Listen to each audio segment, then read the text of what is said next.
மாவீரர்கள் அனைவருக்கும் வீர வணக்கம், வீர வணக்கம், வீர வணக்கம், வீர வணக்கம், வீர வணக்கம், வீர வணக்கம், வீர வணக்கம், வீர வணக்கம். உறுதிமொழி. ஒளியாகி எங்கள் மூச்சாகி, ஒளியாகி எங்கள் மூச்சாகி, முடிசூடும் என் தமிழ் மீது உறுதி, என் தமிழ் மீது வழிகாட்டி எம்மை உருவாக்கும், வழிகாட்டி எம்மை உருவாக்கும் தமிழர் வரலாற்றின் மீது உறுதி, தமிழர் வரலாற்றின் மீது விழிமூடி துகில்கின்ற வீர வேங்கைகள் மீது உறுதி. இனிமேலும் ஓயோம், விரிவாக வாழும், உறுதி உறுதி உறுதி. வென்றெடுப்போம் தமிழர் உரிமைகளை, வென்றெடுப்போம் தமிழர் உரிமைகளை, எழுப்புவோம் தமிழர் உலகத்தை, எழுப்புவோம் தமிழர். வென்றாக வேண்டும் தமிழ், வென்றாக வேண்டும் தமிழ், வென்றாக வேண்டும் தமிழர், வென்றாக வேண்டும் தமிழ். தமிழால் இணைந்து நாம் தமிழரை தலை நிமிர்வோம், நாம் தமிழர், நாம் தமிழர், நாம் தமிழர், நாம் தமிழர், நாம் தமிழர், நாம் தமிழர்.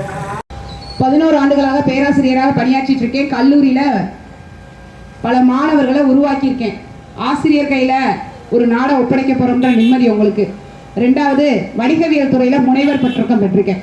படிச்சிருக்கேன்ற அந்த ஒற்றை தகுதிக்காக மட்டும் மக்களின் தேவைகளுக்காக சட்டமன்றத்தில் யாருடனும் எவருடனும் சமரசம் இல்லாமல் சண்டையிட்டு இந்த திருப்பரங்குன்ற தொகுதி மேம்பாட்டிற்காக குரல் கொடுப்பேன் என்ற ஒற்றை தகுதிக்காக தான் எனக்கு இந்த வேட்பாளருக்கான சீட்டு கிடைச்சிச்சு.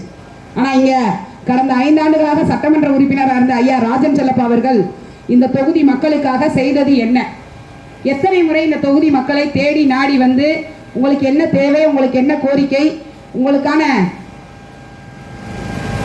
தேவைகள் என்ன அப்படின்னு கேட்டிருப்பாரு. இந்த பகுதி இளைஞர்களுக்காக நான் செய்ய வேண்டியது என்ன, இல்லை அவர்களுக்காக வேலை வாய்ப்புக்காக இந்த தொகுதியில் நான் எதுவும் தொழில் புதுசாக ஆரம்பிக்கணுமா, இல்லை இங்கே இருக்கக்கூடிய தொழில் முனைவர்களை ஊக்கப்படுத்துறதுக்கும் நன்றி சொல்லவாது இந்த தொகுதி பக்கம் வந்திருப்பாரா?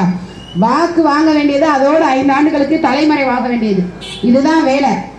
ஆனா இந்த அதிமுக ஆட்சியாளர்கள் கிட்டத்தட்ட 9 ஆண்டுகளாக இந்த திருப்பரங்குன்ற சட்டமன்ற தொகுதியில் இருந்திருக்காங்க.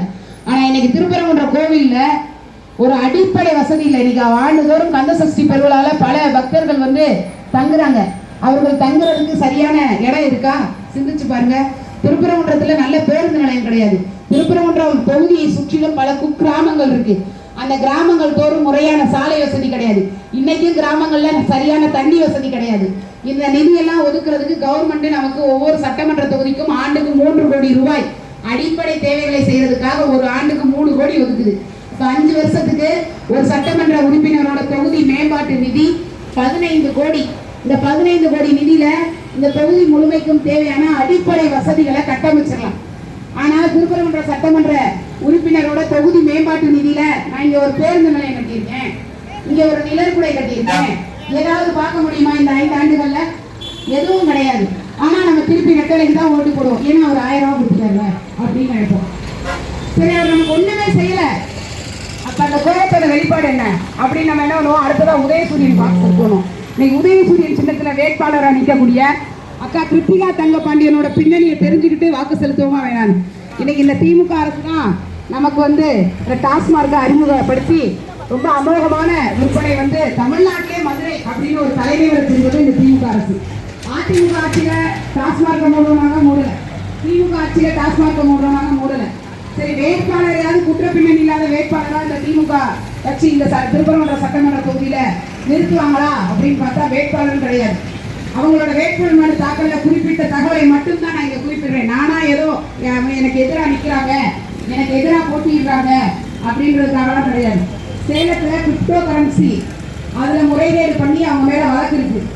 அவங்க வீட்டுக்கார தங்கபாண்டியன் மேல 14 வயது பெண்ணை பாலியல் வன்கொடுமை செய்ததை அது நீதிமன்றத்தால் நிரூபிக்கப்பட்டு திருமங்கலம் நீதிமன்றமே 10 ஆண்டு தண்டனை அப்படின்னு தண்டனை பெற்ற குற்றவாளியோட மனைவிதான் அக்கா கிருத்திகா. சரி, அவங்க வீட்டுக்காரர் தானே தப்பு பண்ணாரு, நான் என்ன பண்ணுவேன்? அவங்க வீட்டுக்காரை எப்படி ஆதரிக்கிறாங்கன்னு பாருங்க. அவங்க மாவட்ட கவுன்சிலரா இருக்கும் போது கிட்டத்தட்ட 16 கோடி ரூபாய்க்கான ஒப்பந்தத்தை தன் கணவர் தங்கபாண்டியனுக்கு மட்டுமே கொடுத்த ஒரு பெரிய செயல் வீரர் தான் அக்கா கிருத்திகா தங்கபாண்டியன். எல்லாம் கட்சிக்காரங்க ஜெயிச்சா கட்சிக்காரங்களுக்கு கொடுப்பாங்க கான்ட்ராக்ட்னுவோம். மொத்த கான்ட்ராக்டையும் தன் கணவருக்கு கொடுத்து தன் குடும்ப மேம்பாட்டுக்காக மட்டும் அடுத்தவங்களுக்கு இதெல்லாம் யாராவது தட்டி கேட்டா கொலை மிரட்டல் கொடுக்கறது, இதெல்லாம் அக்கா மேல இருக்க வழக்கு. அக்கா வேட்புமனு தாக்கல்ல குறிப்பிட்டிருக்காங்க.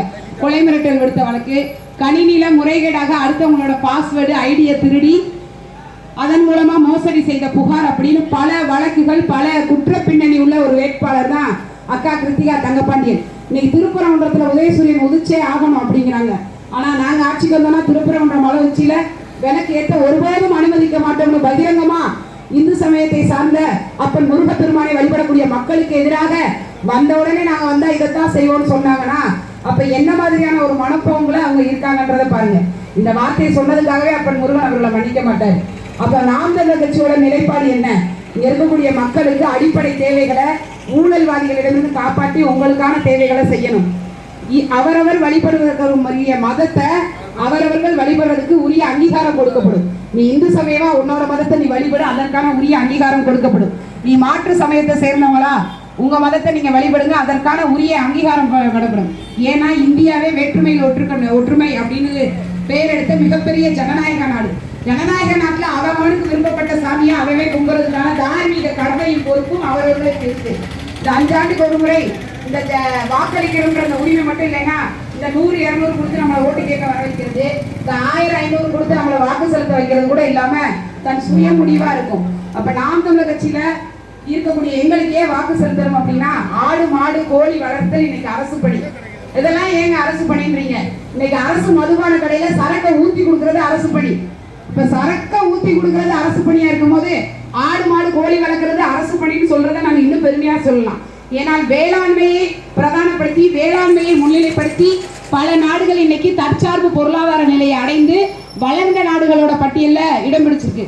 இன்னைக்கு டென்மார்க்னு ஒரு நாடு பால் பொருளாதாரத்தை மட்டுமே நம்பி உலகளவில் மிகச்சிறந்த வளர்ந்த நாடுகளா இருக்கு. அதே மாதிரிதான் கால்நடை வளர்ப்பு மூலமா அந்த பால் பொருளாதாரத்தை மேம்படுத்துவதற்கான சர்வதேச அளவில் சந்தையை உருவாக்கக்கூடிய ஒரு மாற்று திட்டம் நாம் தமிழர் கட்சியில இருக்கு. இன்னைக்கு நிர்வாகத்தையே 5 தலைநகரங்களா பிரிக்க போறோம். ஏன் அப்படின்னா எதுக்கெடுத்தாலும் சென்னைக்கு போக வேண்டியதா இருக்கு ஏதாவது தலைமைச் செயலகத்தை பார்க்கணும்னா. ஆனா நாம் தமிழர் கட்சி ஆட்சிக்கு வந்துச்சுன்னா இங்க தொழில்நுட்ப தலைநகரமாக சென்னையையும், கலை பண்பாடு கலாச்சார தலைநகரமாக மதுரையையும், நிர்வாக தலைநகரமாக திருச்சியையும், தமிழர்களின் மெய்யியல் தலைநகரமாக கன்னியாகுமரியும், தொழில் வளர்ச்சி தலைநகரமாக கோயம்புத்தூரையும் 5ஆ பிரிக்கிறோம். இப்படி 5ஆ பிரிக்கிறதுனால என்ன அப்படின்னா நிர்வாகத்திறன் ரொம்ப எளிமையாயிரும். அது மட்டும் கிடையாது, ஊழல் குறைக்கப்படும். இங்க இருக்கக்கூடிய அதிகாரம் பரவலாக்கப்படுறதுனால எல்லாருக்கும் அதிகாரம் கிடைக்கும். எல்லாரும் அரசை அணுகுவது எளிமையா இருக்கும். எல்லாத்துக்கும் ஒரே தலைநகரம் நம்பி அந்த ஒத்த நகரத்தை மட்டும் நம்பி இருக்குன்னு அவசியம் இல்லை. இதே மாதிரி 5 தலைநகரங்களை இதே மாதிரி பல தலைநகரங்களை கொண்ட நாடுகள் வெற்றி கண்டிருக்கு தன்னோட வளர்ச்சி பாதையில.